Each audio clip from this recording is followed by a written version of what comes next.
का स्वागत है आपके अपने YouTube channel dream success academy में। दोस्तों, आज हम बात करेंगे बिहार की प्रतियोगी परीक्षाओं को ध्यान में रखकर बिहार स्पेशल, बिहार के महत्वपूर्ण प्रश्नों पे चर्चा करेंगे। तो दोस्तों, आज हम केबीसी नैनो प्रकाशन का बिहार स्पेशल बुक जो है, जो कि ऑनलाइनर होगा, आपको बता दें कि ये जो पुस्तक निकाला गया था वो बीपीएससी के लिए निकाला गया, बीपीएससी के लिए। यहाँ पे देखिएगा, fact to fact GS special. तो दोस्तों, इसमें आज हम देखेंगे बिहार का इतिहास। ठीक है, बिहार के इतिहास में आज हम बिहार के ऐतिहासिक पृष्ठभूमि को देखेंगे। केबीसी नैनो अपने आप में आपको बता दें कि बहुत ही विख्यात प्रकाशन है, जो और इसकी जो बुक आती काफ़ी अच्छी आती हैं, जिसमें एग्जाम से रिलेटेड हो। चलिए देखते हैं, हम क्वेश्चन की तरफ बढ़ते हैं। क्वेश्चन हमारा है कि चलिए, बिहार जो है सदियों तक प्राचीन भारत के गौरवशाली इतिहास का गर्भगृह रहा है। ठीक, अपना बिहार जो है का इतिहास जो है प्राचीन भारत में भी गौरवशाली रहा है। बिहार का वर्णन, ठीक, हमारे दो महान ग्रंथ जैसे रामायण और महाभारत, जो कि हिंदू धर्म के ग्रंथ हैं, उनमें बिहार का वर्णन मिलता है। ऋग्वेद में बिहार के क्षेत्र के लिए जो है कीकट तथा व्रात्य शब्द का प्रयोग किया गया। याद रखिएगा, ये आपको ये जो क्वेश्चन हो जाएगा इंपॉर्टेंट हो जाएगा। ऋग्वेद में जो है बिहार क्षेत्र के लिए किस शब्द का प्रयोग किया गया? तो कीकट और व्रात्य शब्द का प्रयोग किया गया। ठीक है, चलिए देखते हैं आगे कि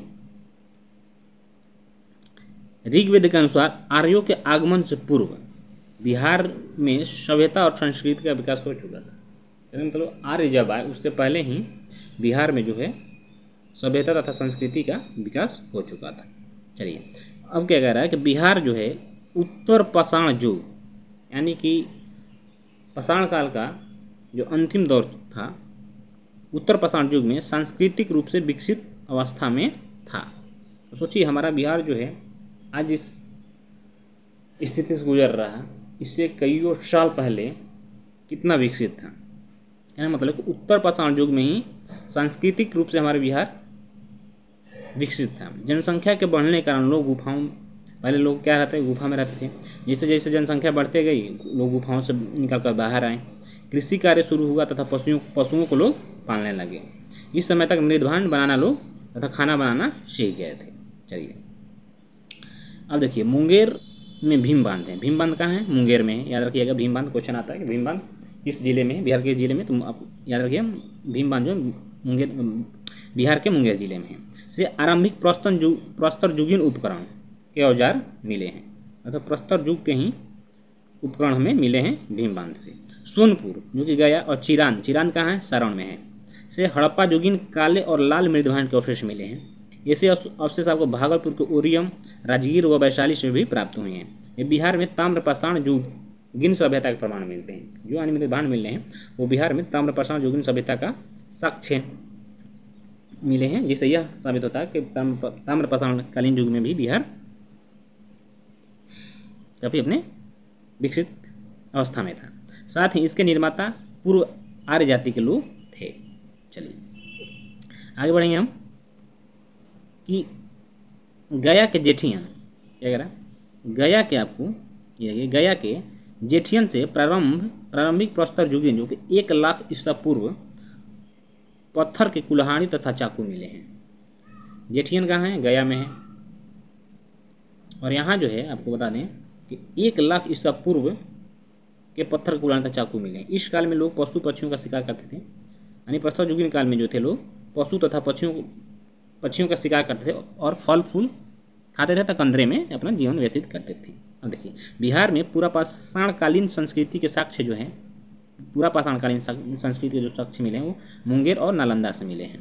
ठीक है, चलिए अब नवपाषाणकालीन संस्कृति जो थी वो साक्ष्य जो है, नवपाषाणकालीन संस्कृति का साक्ष्य जो बिहार के चिरान कहाँ है? पहले जैसे आपको बताया, चिरान जो सारण जिले में, तथा चंचर, यानी चिरान तथा चंचर, और चंचर कहाँ है? चंचर वैशाली में, चंचर से प्राप्त होते हैं। चिरान से प्राप्त जो नवपाषाण काल के साक्ष्य है के रूप में चमकदार पाषाण उपकरण, अस्थि तथा सिंगों के बने उपकरण तथा मिट्टी के बर्तनों के टुकड़े मिले हैं।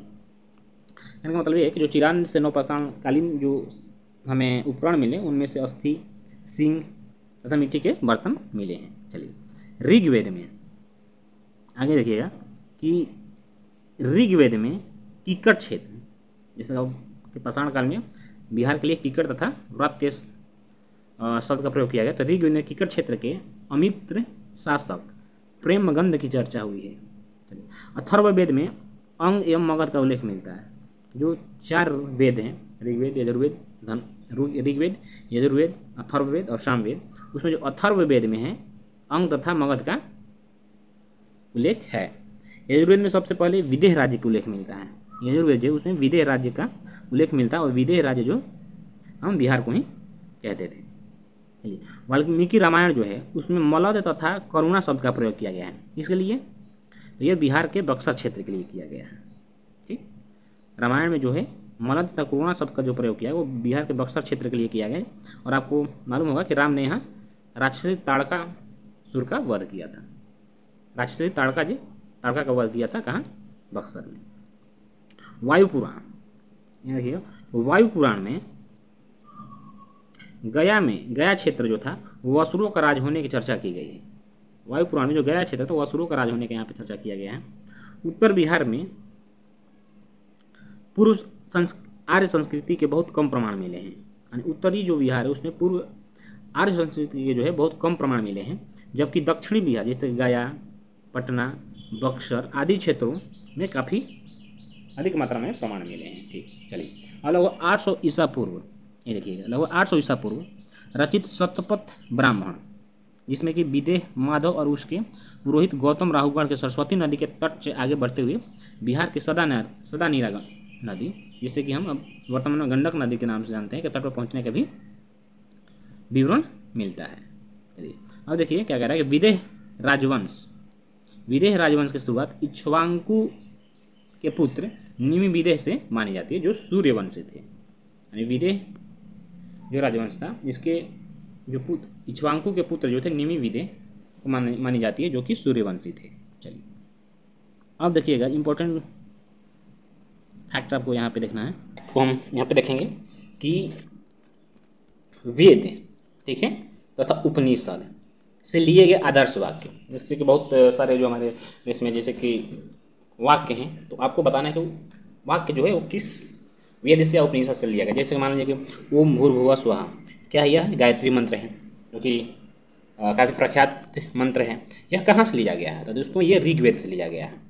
और किस देवता को समर्पित है? सूर्य को समर्पित है। जो गायत्री मंत्र है सूर्य को समर्पित है। ठीक है, कहाँ से लिया गया है? ऋग्वेद से लिया गया है।